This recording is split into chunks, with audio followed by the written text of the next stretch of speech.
बिस्मिल्लाहिर्रहमानिर्रहीम। अस्सलाम वालेकुम नाज़रीन, मैं हूँ साकिब बशीर। मेरे साथ आज मौजूद हैं इमरान शफीक साहब। एडवोकेट इमरान शफीक माहिर कानून है, सीनियर कानूनदान है, वकील है।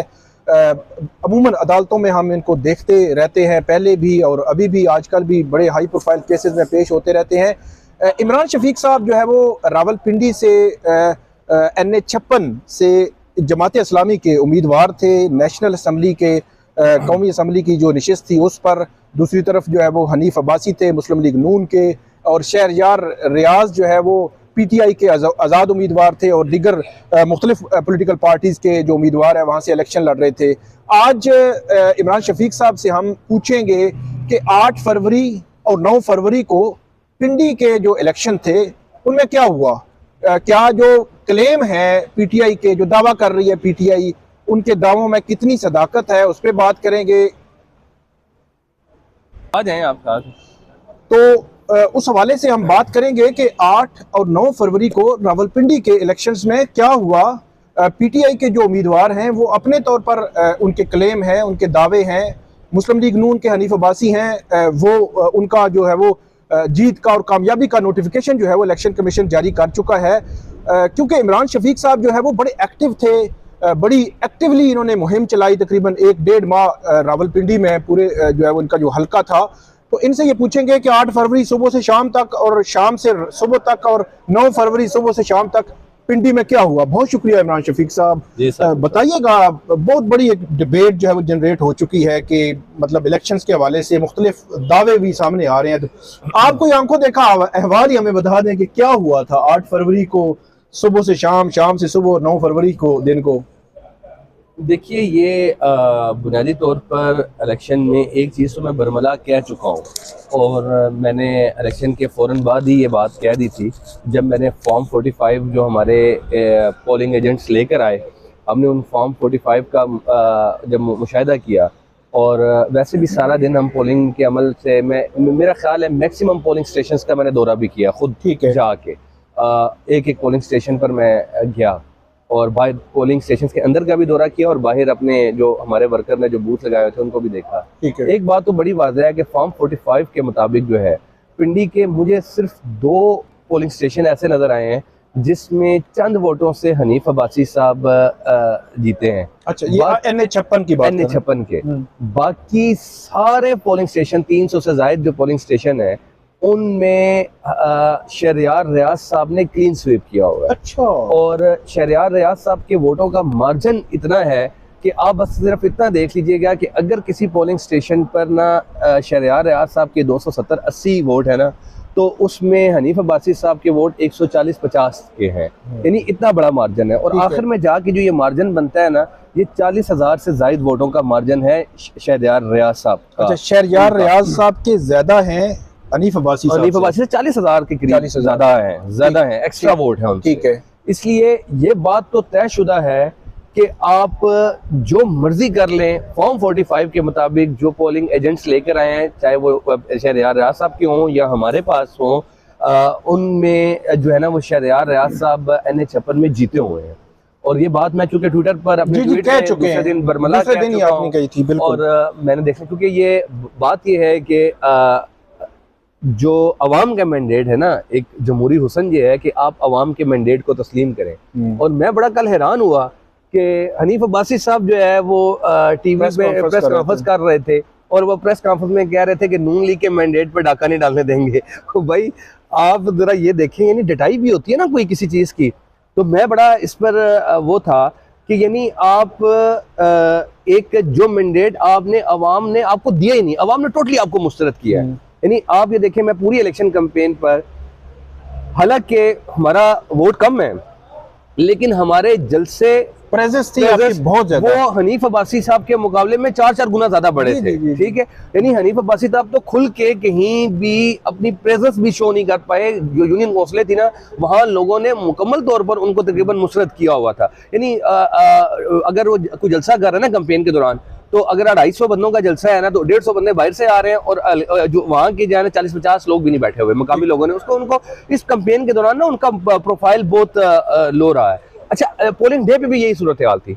पोलिंग डे पर जब आप दिन 12 बजते हैं ना, तो 12 बजे के बाद लोगों ने, लड़कों ने, लड़कियों ने ओपन आके जो है वो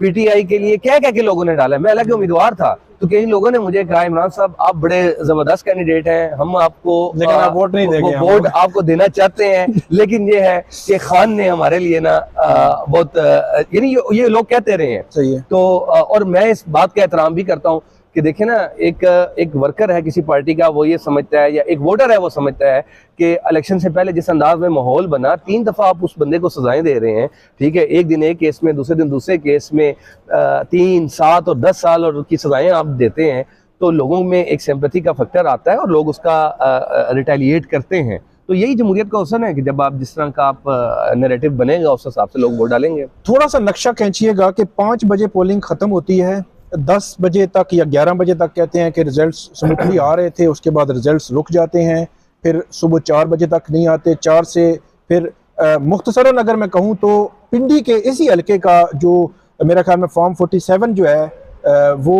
16 या 18 घंटे बाद जो है वो जारी होता है। तो इस पे आप क्या कहते हैं कि क्या रिजल्ट्स आ चुके थे और उसमें क्या हुआ, क्या लगा है आपको? देखिए एक बात तय है, वो ये है कि वोटिंग का प्रोसेस जो डेढ़ के अंदर जो वोटिंग का प्रोसेस था ना, वहाँ मैंने कोई बेज़ाब्ती नहीं देखी। ठीक हो गया, क्योंकि वहाँ जो पोलिंग स्टेशन पर जो लोग बैठे हुए थे ना, वो टीचर्स थे, उस्ताज़ा थे, वो जानने जाते थे, उनको पता था वहाँ के टीचर्स हैं, उस्ताज़ा हैं, उन्होंने बड़ी फेयर पोलिंग कराई। फॉर्म 45 भी उन्होंने उधर ही काउंट करके लोगों को पकड़ा दिया। इस इलेक्शन में सबसे बड़ा काम यही हुआ ना, वो फॉर्म 45 उन्होंने जो है वो लोगों को दे दिया, और हर कैंडिडेट जिनके पोलिंग एजेंट बैठे हुए थे ना, वो अपने फॉर्म 45 लेकर आ गए हैं। अब जब फॉर्म 45 आ गए और वो आप लोगों को इलेक्शन में मिलना भी शुरू हो गया, सेल में वो चलना शुरू हो गई, जब रिजल्ट में जो तब्दीली हुई है ना, वो तो फॉर्म 45 आने के बाद कैंडिडेट के पास है, वो दी गई है। अब इस इलेक्शन में तो बुनियादी तौर पर बाद में उन्होंने अगर फॉर्म 45 जाली तैयार कर भी लिए हैं, जो भी है, हाँ, कुछ जगहों पर तो ऐसे भी फॉर्म उन्होंने तैयार किए हैं कि उन्होंने कुछ जगहों पर मुझे ये भी पता चला है कि पोलिंग एजेंट से ना ब्लैंक फॉर्म भी साइन करवाए गए हैं। अच्छा, हाँ, कि जी देखें आप तो चले जाएंगे, तो बाद में तो बाकी कैंडिडेट हैं, उनके नुमाइंदे तो पोलिंग एजेंट यहाँ मौजूद नहीं है, तो आप जो है वो उनके फॉर्म पर भी साइन, लेकिन ये बहुत महदूद है, ये कुछ जगहों पर ऐसा भी किया। आपने कितने बजे रात को अपना ऑफिस बंद किया, या वहाँ पे फॉर्म 45 कलेक्शन हो चुकी थी और सूरत हाल वाज़ेह हो चुकी थी? रात का क्या टाइम था? मैं अपने घर मेरा ख्याल है रात को 2 बजे गया हूँ, 1:30 बजे के करीब। ठीक है, और उस वक्त तक क्या पिक्चर थी? उस वक्त तक बिल्कुल क्लियर पिक्चर थी कि शहरयार रियाज सब जीते हुए हैं। अच्छा, निचले भी क्लियर पोजीशन थी, वो जो PP 16 और PP 17 है। अच्छा, PP 16 से जाज खान जाजी साहब जीते हुए थे, और PP 17 में वो उनके राशिद हफीज साहब हैं, ठीक है, राशिद हफीज साहब, राजा राशिद हफीज साहब, PTI कैंडिडेट, वो जीते हुए थे। यानी ये बिल्कुल हमारे, और हमारे रजा शाह साहब जो PP के मेरे साथ उम्मीदवार थे, उन्होंने बड़ा अच्छा वोट लिया है माशाल्लाह, वो बड़े खुद मजबूत कैंडिडेट थे। और उस कॉन्स्टिट्यूंसी में PP 17 में वाकई वो फर्स्ट 2 कैंडिडेट्स में उनका शुमार था, वो मुकाबले में थे। ठीक है, और उन्होंने भी बयान दे दिया, उन्होंने अपने पूरे फॉर्म 45 इकट्ठे किए। अच्छा। और उसके बाद उन्होंने एक पूरी प्रेस कॉन्फ्रेंस की और उन्होंने बताया है कि, और मैं खुद भी उसमें चूंकि शामिल था, मुझे अंदाजा है इस चीज़ का, तो उन्होंने बिल्कुल दुरुस्त बताया कि वहाँ से जो है वो PTI का कैंडिडेट जीता हुआ है। तो यानी, और मैंने हमारे जो अमीर ज़िला हैं आरिफ शराजी साहब, वो NA 55 से इलेक्शन लड़ रहे थे, उन्होंने भी जो लिस्ट जारी की है उसके मुताबिक NA 55 में भी उनका जो PTI का वहाँ कैंडिडेट थे राजा बिशारत साहब, वो जीते हुए हैं NA 55 से। NA 55 अच्छा, आपके फॉर्म 45 के मुताबिक वो जो जीते हुए हैं NA 55 से भी, जो बिशारत साहब के पास, हाँ, जो उनके पास है, जो उनके पास है, जो उन्होंने फॉर्म वो निकाला है, क्योंकि हमारा तो एक मुनज़्ज़म निज़ाम है। बिल्कुल बिल्कुल, मुझे वो है। तो ये मैं अगर एज अ वोटर और अगर आप एज अ कैंडिडेट या पॉलिटिकल एक जो थोड़ा बहुत हम देखते हैं चीज़ों को, मैं अगर उसके हिसाब से आपको बताऊं, तो पिंडी में मेरा नहीं ख्याल कि ये जो 3 बड़ी कॉन्स्टिट्यूंसीज हैं पिंडी शहर की, सिटी की, NA 55, 56 और 57, इन तीनों में PTI ने स्वीप किया हुआ। अच्छा, जो डिस्ट्रिक्ट रिटर्निंग अफसर है, कल कमिश्नर ने बात की, अब कमिश्नर के पीछे लॉजिक क्या है, कोई बंदा है नहीं है, कॉन्स्पिरेसी है नहीं है, सच बोल रहे हैं, उसको साइड पे करते हैं। डिस्ट्रिक्ट रिटर्निंग अफसर जो पिंडी के हैं, वो ये कहते हैं कि बिल्कुल सब ओके है। आप इत्तेफाक करते हैं ऐसे? उन्होंने परसों रात जब 12-1 बजे जब प्रेस कॉन्फ्रेंस की नए चीफ कमिश्नर के साथ, जो कमिश्नर रावलपिंडी है उनके साथ, देखिए वो जो कमिश्नर रावलपिंडी ने जो पहले कहा था ना कि मैं चाह रहा था खुदकुशी कर लूं, लियाकत अली चट्टा, ठीक है, जी जी, लियाकत अली चट्टा साहब, मेरा ख्याल ये है कि ये बयान ना अब सियासी जमातों के उन लीडरों को भी देना चाहिए जो प्रेस कॉन्फ्रेंस कर रहे हैं ना कि हम जीते हुए, हमारा मैंडेट हमारे पास है, जिनके हक में नोटिफिकेशन जारी हुआ है, उनको, मुझे तो हैरान इस बात को कि उनको रात को नींद कैसे आ जाती है। वो किस तरह जो है वो जाग के, वो हनीफ बाजी साहब ने कहा कि मैं कमिश्नर के साथ बैठा था, उन्होंने मुझे मुबारकबाद भी दी, जी जी। मैं तो उन पर हैरान हूँ कि वो मुबारकबाद वसूल किस मुंह से करते हैं लोगों से। यानी पिंडी का बच्चा बच्चा जानता है कि आप हर जगह से बुरे तरीके से हारे हुए हैं, लोगों ने आपको मुस्तरद कर दिया है, आप किस तरह अपने आप को MNA कह के आप हलफ उठाएंगे, आप जाएंगे 5 साल गुजारेंगे, ये शर्मिंदगी है, जो ये कालक है जो उन्होंने अपने मुंह पर मली है। मैं बिल्कुल सही ये समझता हूँ कि जो कमिश्नर साहब ने कहा है ना कि फॉर्म 47 जो जारी किया गया है वो गलत तरीके से जारी किया गया है और उसमें जो जीते हुए हैं उनको हराया गया है, ये उनका बिल्कुल दुरुस्त बयान है, हकाइक उसी के मुताबिक है। और मैंने बतौर कानूनदान भी इस पर एक ट्वीट भी किया है। इसे हमारे यहाँ कहते हैं कानून की जुबान में एक्स्ट्रा जुडिशियल कन्फेशन, ठीक है, जो कमिश्नर साहब ने की है। और अगर एक्स्ट्रा जुडिशियल कन्फेशन अगर किसी शख्स की ना, वो काबिल कबूल एक शहादत होती है अगर उसके साथ दीगर जो सर्कमस्टेंशियल एविडेंस है ना वो उसके साथ मिल जाए, तो फॉर्म 45 एक बड़ी मजबूत एविडेंस है। राइवल कैंडिडेट्स और कैंडिडेट खुद एक है, फिर हल्के की पूरी ओवरऑल सर्कमस्टेंसेस की एक एविडेंस पेश करते हैं। तो इसलिए कमिश्नर का बयान कानूनी एतबार से भी बड़ी अहमियत का हामिल है। और ये कहना, अब ये देखे ना, लोगों ने कहा जी कि वो कमिश्नर साहब उनकी दिमागी हालत ठीक नहीं है, यानी इससे बड़ी रिडिकुलस बात कोई नहीं हो सकती कि वो बंदा कमिश्नर है रावलपिंडी का, आपने उसको लगाया है अरसे दराज, जब तक वो इंतखाबात करवा रहा था, वो बिल्कुल ठीक था। बल्कि वो उनकी जो तैनाती है इमरान शफीक साहब, जब निगरान जो वज़ीर आला है वो 23 जनवरी 2023 को उन्होंने हलफ उठाया और 27 जनवरी 2023 को उनको कमिश्नर रावलपिंडी लगा दिया गया। और वो 17 या 16-17 फरवरी जब उन्होंने बात की, उस दिन तक कमिश्नर पिंडी थे, इलेक्शंस भी करवा रहे थे और वो सारा कुछ जो है वो कर रहे थे। आखिरी बात ये है कि जो कमिश्नर रावलपिंडी ने कहा आप उस हल्के से हैं, आपको डायरेक्ट बेनिफिट भी नहीं है, ये भी नाजरीन मैं आपको बता दूं कि ये एक बड़ा पन है। ये एक आपकी जो तरबियत हुई होती है, मेरा ये ख्याल है एज ए पॉलिटिकल वर्कर के उस लिहाज से एक बहुत बड़ा पन है कि इनका डायरेक्ट बेनिफिट नहीं है इस मामले में। लेकिन फेयरनेस का तकाजा ये है कि अवाम ने जिसको मैंडेट दिया उसके पास जाए, तो उसके लिए ये ओपनली बोल रहे हैं, बहुत कम लोग जो ऐसा करते हैं। तो आप क्या ये समझती हैं कि फेयरली, गैर जानिबदाराना, साफ शफाफ ये तहकीकात होनी चाहिए कमिश्नर रावलपिंडी के बयान को सिर्फ रद्दी की टोकरी बनाने की बजाय? हाँ बिल्कुल। और ये जो जिस प्रोसेस में लोगों को डालना चाहते हैं ना जीते हुए कैंडिडेट्स को, कि वो इलेक्शन ट्रिब्यूनल के सामने जाएंगे, 3 साल तक जो है वो इलेक्शन ट्रिब्यूनल के सामने वो धक्के खाते रहेंगे, एविडेंस पेश करते रहेंगे, यही तो वो चाहते हैं जिन्होंने धांधली की है। वो चाहते ये हैं कि हम नोटिफिकेशन जबरदस्ती जबरन जारी कर दें, लोग MNA बन जाएं वो, और 3-3.5 साल तक वो अपने एंजॉय करते रहे।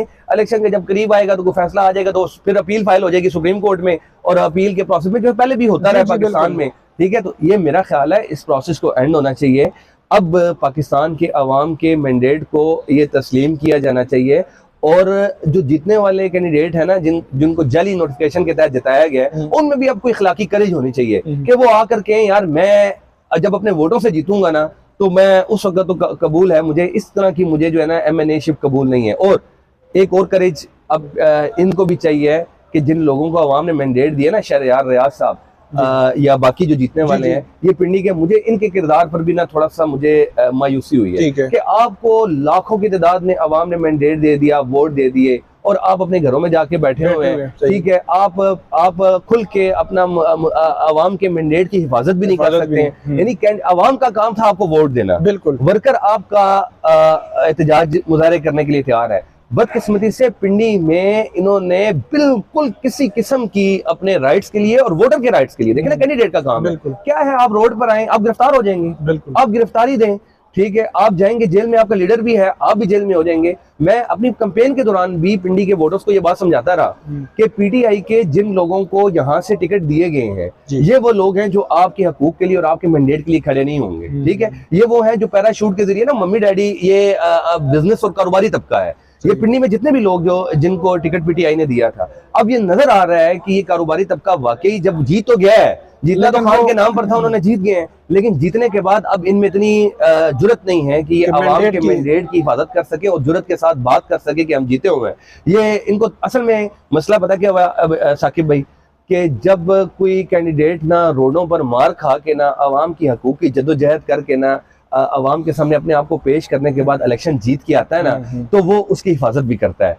लेकिन जो लोग पैसे दे के टिकट लेते हैं ना, और जो लोग दौलत के सहारे टिकट हासिल कर लेते हैं या बरादरी के सहारे हासिल कर लेते हैं और उनको टिकट थाली में रख के दे दिया जाता है, तो उसके बाद वो मैंडेट के लिए फिर जान भी लड़ाने के लिए तैयार नहीं होते हैं। ठीक है, क्योंकि वो टिकट उनके लिए कारोबार का जरिया होता है। इसलिए मैंने अपनी कैंपेन के दौरान पीटीआई के वर्कर को, पीटीआई के वोटर को ये बात बड़े अच्छे तरीके से बावर करवाने की कोशिश की थी।